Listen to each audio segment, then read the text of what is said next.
Welcome to Man Does Tech, where I solve the problems you didn't even know you had.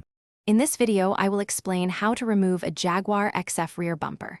Before you begin, gather your essential tools, such as appropriate Torx drivers, a set of sockets, and a plastic trim removal tool.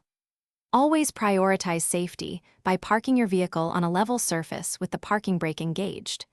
We will start by locating and removing the two screws positioned at the very top edge of the bumper, near the trunk opening. This initial step is crucial for accessing further components.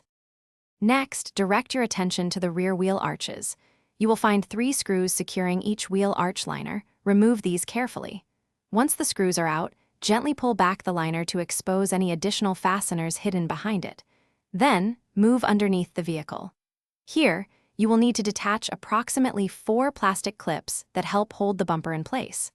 A trim removal tool will assist greatly with these clips. Now, let's focus on the tail light assemblies.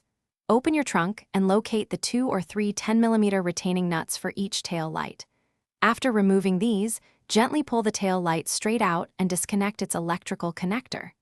With the tail lights removed, you will expose 2 more screws on each side, typically 8 or 10mm, which are vital for releasing the bumper's side mounts. Proceed with care during this step.